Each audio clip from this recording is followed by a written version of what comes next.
Hello students, today I am going to teach you the first chapter of your economics textbook, the story of village Palampur.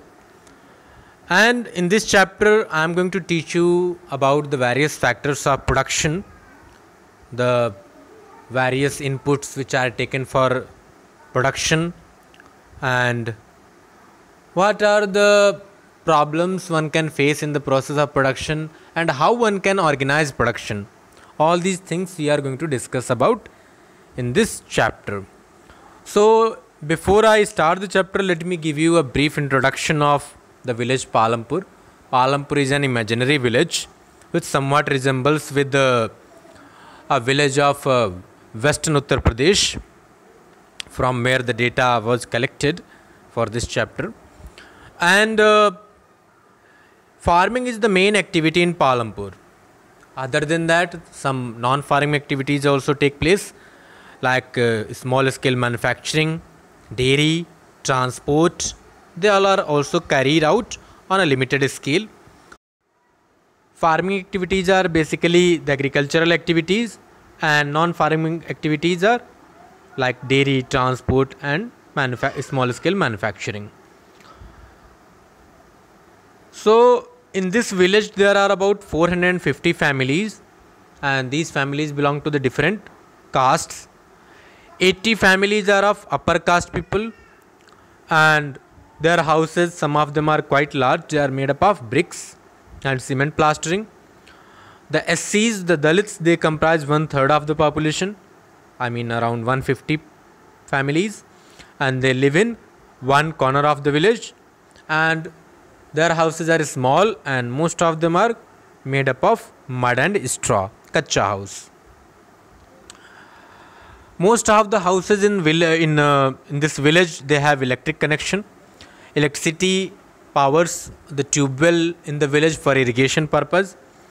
And Palampur has 2 primary schools and 1 high school. There is a primary health center also in this village, which is run by government, and 1 private dispensary for the treatment of sick people, 1 private small hospital.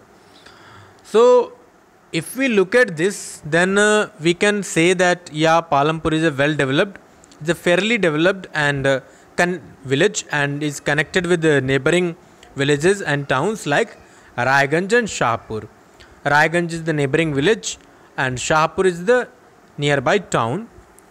And this is even though the story of this village Palampur is imaginary, this is an imaginary village, but still, since the data has been taken from a real village of western UP, therefore it will help us in a better understanding of the economic activities which are carried out in villages. And since we are going to study about the villages, it does not mean that all the factors which we are going to study here only apply to the village.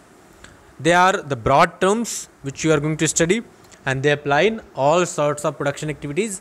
We are only using this example to make you aware about the production process, be it of a small scale or be it of large scale, and what are the various components of it. So as I told you earlier that there are 2 types of activities which take place in Palampur: farm activities and non-farm activities. Farming activities are those which involve agriculture, and non-farming activities are those which are other than agricultural activities. And now when we talk about organization of production, means how production process is organized, then there are 4 requirements. First requirement is land, second requirement is labor, and the third requirement is physical capital. The third requirement is physical capital, and physical capital is of 2 types: fixed capital and working capital. The fourth requirement is human capital. So let us talk about the first requirement, land, and along with land, the other natural resources such as water, forest, and minerals, whichever are found on land, they all come under the first requirement. Second requirement for production is labor. Some activities, they require fully qualified workers and highly educated workers to perform necessary tasks, like education, engineering, and some activities they require only workers who have physical capacity, like manual labor, construction work, agriculture. But in every activity, labor is very essential. The third requirement is physical capital, and we can broadly categorize physical capital into two capitals. First, physical capital, and the other is working capital.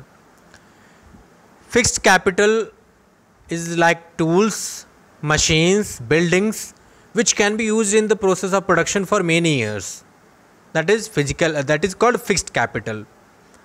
Tools, machines like simple tools, or big machines like generators, turbines, computers, all these things they come under fixed capital once they are bought, and then they can be used again and again in the process of production. Second is working capital. Second physical capital is working capital, and in this a variety of raw materials like yarn used by the weavers, or clay used by the potter, seeds used by the farmer, seeds, pesticides, insecticides, as well as cash in hand, they all come under working capital. Raw material and money in hand are the working capital, as in like tools, machines, and buildings. These are used up in production. Human capital. We can also say that this is the fourth requirement for the production process. Actually, all these three things, land, labor, physical capital, they are not productive in their own. It's the human capital that puts all of them together and starts the production activity. So this is human capital, means the knowledge and the enterprise which puts all these three other factors together and produces an output is called human capital. So let us talk about the land in Palampur. Land is fixed and farming is the main activity in Palampur. 75% of the people are working in field and farmers, and since there has been constant rise in population, therefore all the wasteland which was present there in Palampur has been converted to cultivable land, and till 1960 practically all the land which was available was converted into cultivable land, and now there is no more land to convert to cultivable land. So when we know that the land is fixed and there is no way to increase it, then what can we do? We can try to increase the yield from the same land, and then we come to the question that is there any way to do that? Then of course there are ways to grow more crops from the same field by using modern inputs like HYV seeds, fertilizers, modern farm machinery, pesticides, and irrigation with the modern facilities by using canals, pump sets, electricity, and dams. Now, when we use these modern methods of farming for production, then obviously it puts very bad impact on the land. It makes the land less fertile, and since land is a natural resource, therefore it is necessary to be very careful in its use. Scientific reports have stated that modern methods they have overused the natural resources. Green revolution means bringing up of these modern methods of farming is associated with loss of soil fertility due to increased use of chemical fertilizers. After understanding that land cannot be increased, and what we can do is that produce more crop from the same land by using modern methods of farming, then the question comes that how is land distributed? In Palampur, as you see that, as I had already told you that about one third of the 450 families are landless, means 150 families, most of them are Dalits, they have no land for cultivation. The remaining families who own land, 240 families are there, which cultivate less than 2 hectares of land, which doesn't give them much profit. In Palampur, there are 60 families of medium and large farmers who cultivate more than 2 hectares of land. And some of the large farmers, they even have land extending well beyond 10 hectares. It shows that there is uneven distribution of land in the village of Palampur, which is practically, or you can say, which is generally the case in the entire India, where the land is very unevenly distributed despite so many reforms by the government to bring equality in the land distribution. Still, there is a lot of inequality which exists in terms of land possession in our country. After studying about land, the next question which comes for us is that who is going to provide the labor, the second factor of production. And after land, labor is the next most necessary factor in agriculture. Small farmers along with their families, they cultivate their own fields, therefore the labor cost is cut from the production. However, medium and large farmers, they hire farm labor to work on their fields. Farm laborers, they come from landless farmers or those farmers who cultivate small fields. So, after seeing the uneven distribution of land in Palampur and the labor, mostly those landless laborers who provide the labor to large and medium farmers, then we come to talk about the non-farming activities which take place in Palampur. The first one is dairy farming. Dairy is the common activity of people in non-farming category. The milk and other dairy products, they can be sold at neighboring cities and towns at good profit, and this is the main occupation for people in rainy season in Palampur.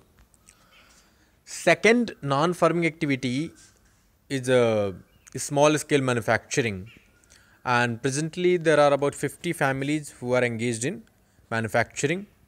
In Palampur, manufacturing involves very small manufacturing by using simple production methods, and like the production of jaggery and all, and these are done with the help of family members.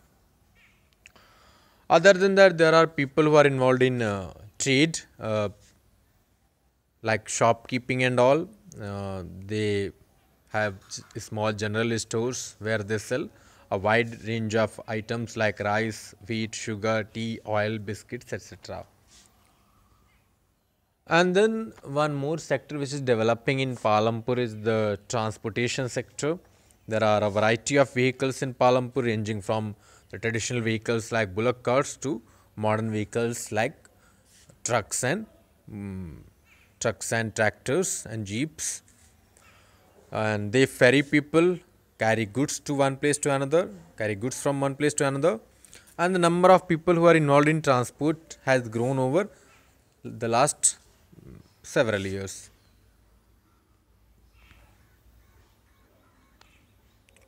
So with this, we come to the end of this chapter, and through this chapter I tried to explain to you the various factors of production and how these factors are put together to obtain the maximum output.